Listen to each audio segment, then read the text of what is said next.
Hi, I'm Theodor Forselius. I'm CEO and co-founder of Everipedia. I'm Suchet Dhindsa. I'm the Chief Operating and Financial Officer at Everipedia.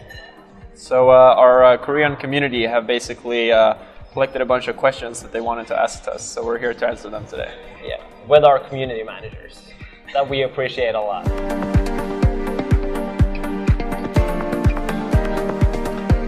The purpose of our visit this week has basically been to connect with partners to find new synergies. We've been discussing with some exchanges, some media outlets, some companies we would like to work with and collaborate with. And we actually just flew in from Singapore where we were at a conference hosted by Binance. So we're basically doing an Asia tour to cover all of our bases.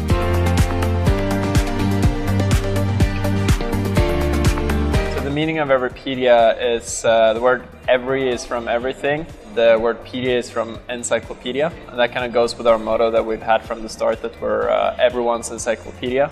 And kind of means that we want to be an encyclopedia that's open and accessible for anyone, no matter what their technical level is or so forth. And we want to cover everything, like all types of content, a much broader scope of content than traditional encyclopedias like Wikipedia.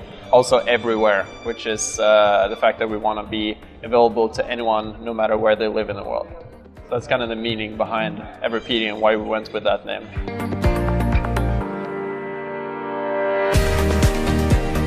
Sure, so Everipedia started in 2014 when me and my co-founder Sam Kesemian started it.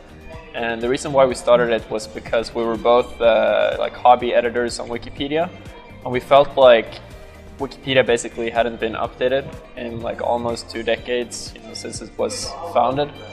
We looked at the top 10, top 20 websites in the world, and we realized that search engines and social networks and like e-commerce, all these kinds of like aspects of the internet have seen constant competition, driving innovation and evolution like forward. But with online encyclopedias, there's only been Wikipedia and nothing else.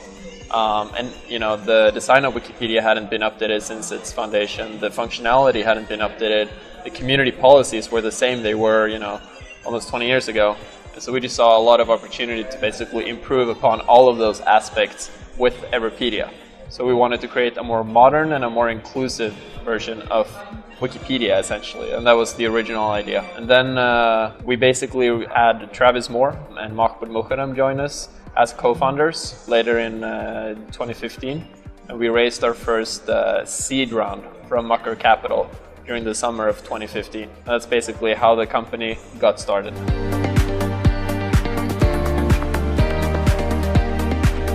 I think the Korean market is extremely important to Everipedia.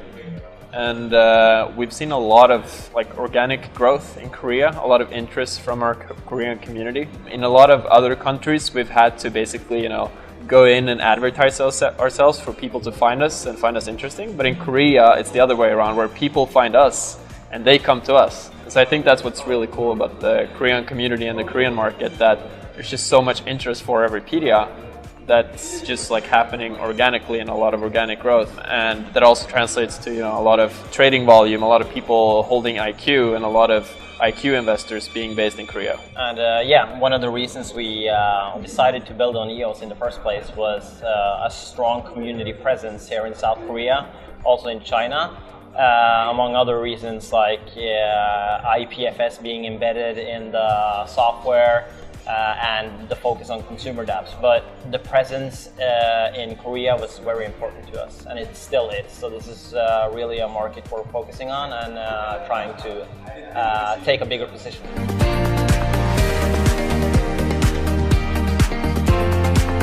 Yes, there definitely is. I think probably in Q4 of 2019 or at the start of 2020, we'll be branching into Asia with an official office here. In 2018, we actually opened up our first European office in Stockholm, and so Asia is definitely the next market we're going to be expanding into.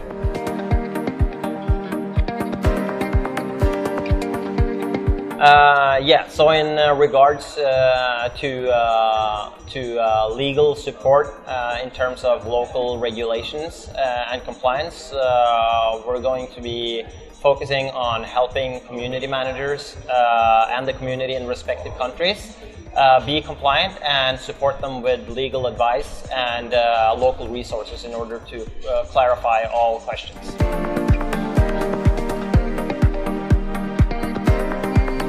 Yes, so in terms of implementation of different services, Google Maps is definitely something we've been looking at. For example, on pages regarding history, historical events, or anything where you actually need a map or want to see where stuff has been going down.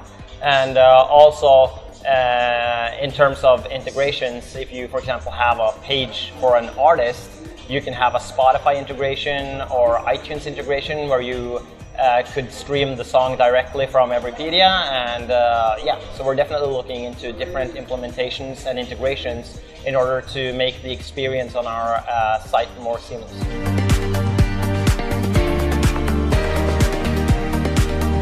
Yeah, so if we go back to what we just talked about regarding integrations and implementation on site, we don't intend to advertise on Everipedia ever. And the reason for that is because we're an encyclopedia. We want to remain a credible source, and the implementation of advertising would make us less credible to readers that are looking for unbiased information. Instead of advertising, we could look at integrations with Google Maps, with Spotify, iTunes Music, what I just mentioned.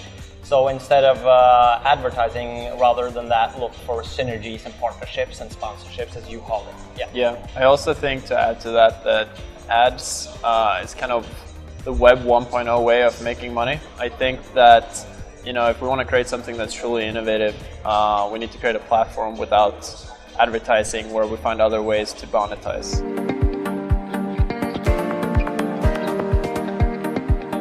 So the percentage we had in the white paper was essentially what we thought was the best way to go about it when we wrote that. Obviously, since then, we've had a chance to actually try out the platform in the wild with real users and our real community.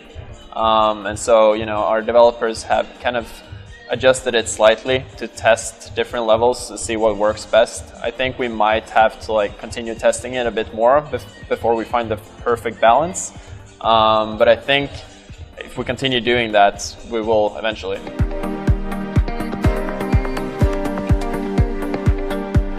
So what our team is currently focusing on mainly is developing our new platform that we've been working on for about the last 6 months or so.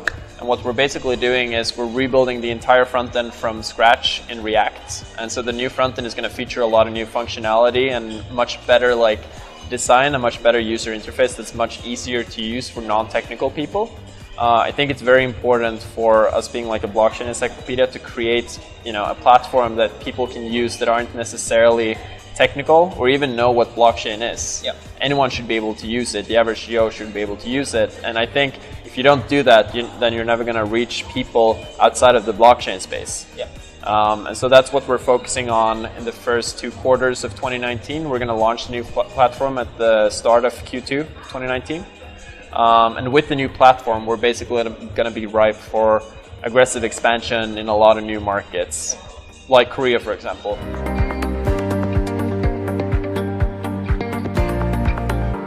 The ultimate goal of Everipedia is basically to create the world's most universal knowledge base, the world's most complete knowledge base that's basically open for everyone in the world, no matter where they live. Even if they live in countries with, you know, oppressive governments that try to censor information, we'll make sure through Everipedia that all the information is actually accessible and available, and that the platform is as inclusive as possible to all kinds of people, no matter where they live.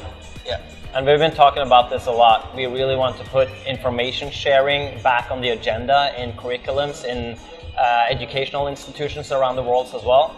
And we're currently talking to a lot of ministries of education and governments around the world to implement Everipedia and knowledge sharing.